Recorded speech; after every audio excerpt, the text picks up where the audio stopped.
Hello friends, எல்லோரும் எப்படி இருக்கீங்க? நான் உங்கள் விஜி. இன்றைக்கி உங்களுக்கு எலுமிச்சங்காய் ஊறுகாய் வைக்கிறது எப்படின்னு நான் சொல்கிறேன்.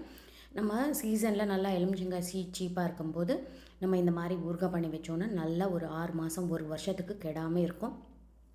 நம்ம அப்பப்போ எடுத்து யூஸ் பண்ணிக்கலாம். தயிர் சாதத்துக்கும், சாதத்தில் பிசைஞ்சு சாப்பிட்றதுக்கும், அப்புறம் பரோட்டா அந்த மாதிரி பண்ணப்போ தொட்டி சாப்பிட்றதுக்கும் சூப்பராக இருக்கும். இந்த எலுமிச்சங்காய் ஊறுகாய் செய்கிறது எப்படின்னு நான் இன்றைக்கி உங்களுக்கு காட்ட போகிறேன். ஃபஸ்ட் டைம் என் சேனல் பார்க்குறீங்கன்னா கண்டிப்பாக சேனலுக்கு சப்ஸ்கிரைப் பண்ண மறக்காதீங்க. எலுமிச்சங்காய் எடுத்துக்கோங்க, நல்லா கழுவிட்டு ஈரம் இல்லாமல் நல்லா தொடச்சிட்டு இந்த மாதிரி சின்ன சின்ன பீஸாக கட் பண்ணி வச்சுக்கோங்க. நீங்கள் எவ்வளோ ஊறுகாய் வைக்கிறீங்களோ அவ்வளோ எலுமிச்சம்பழம் நீங்கள் எடுத்து வச்சுக்கோங்க. இப்போ நான் எலுமிச்சம்பழம் இந்த மாதிரி நல்லா கட் பண்ணி வச்சுருக்கேன். இது நீங்கள் ஸ்டீல் பாத்திரத்தில் கண்டிப்பாக கலக்காதீங்க. நீங்கள் இந்த மாதிரி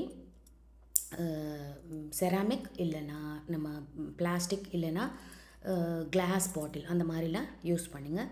இதில் ஒரு 3 எலுமிச்சங்காய் ஜூஸும் சாரும் எடுத்துகிட்டு போட்டிருக்கேன். இப்போது நம்ம ஒரு 10 எலுமிச்சங்காய் போட்டிருக்கோன்னா நல்லா ஒரு 2 கை பொடி அளவு உப்பு போட்டுக்கோங்க. அரை ஸ்பூன் மஞ்சத்தூள் போட்டுக்கோங்க. நல்லா கையில் இப்படி பிசைஞ்சிக்கோங்க. உப்பு கம்மி ஆயிடுச்சுன்னா ஊறுகாய் கெட்டிடும். நல்லா 2 கைப்பிடி அளவு கல் உப்பு நல்லா போட்டுக்கோங்க.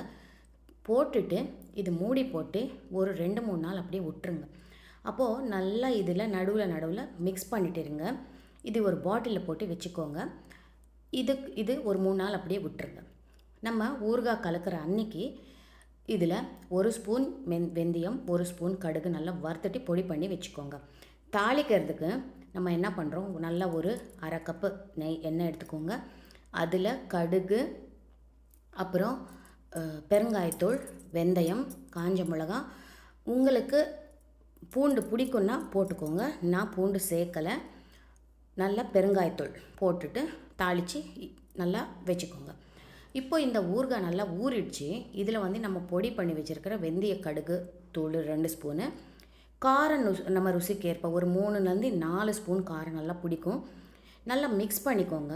மிக்ஸ் பண்ணிவிட்டு இதில் நம்ம தாளித்து வச்சுருக்கோம் இல்லையா, அந்த தாளிப்பு இதில் போட்டுருங்க.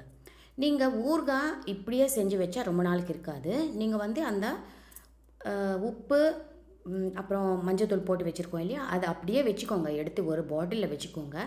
எப்போ உங்களுக்கு தேவையோ அப்போ எடுத்து இந்த மாதிரி தாளித்து போட்டுக்கோங்க. நம்ம ஃபுல்லாக ஊறுகாய் உப்பு காரம் எல்லாம் போட்டு வச்சிட்டோன்னா ஒரு ஃப்ரெஷ்னஸ் இருக்காது. நம்ம நார்மலாக நான் என்ன பண்ணுவேன்னா, அந்த உப்பு மஞ்சத்தூள் போட்டு அந்த ஊறுகாய் நல்லா பெரிய பாட்டிலில் ஸ்டோர் பண்ணி வச்சுடுவேன். நம்மளுக்கு எப்பப்போ தேவை, வாரத்துக்கு ஒரு வாட்டி, 10 நாளுக்கு ஒரு வாட்டி கொஞ்சம் கொஞ்சமாக எடுத்துகிட்டு நம்ம காரம் போட்டு தாளிச்சிட்டோன்னா சூப்பரான எலுமிச்சங்காய் ஊறுகாய் ரெடி ஆகிடும். இது ரொம்ப நாளுக்கு கெடாமல் இருக்கும். கண்டிப்பாக ட்ரை பண்ணி பாருங்கள். உங்கள் எல்லாருக்கும் ரொம்ப பிடிக்கும்.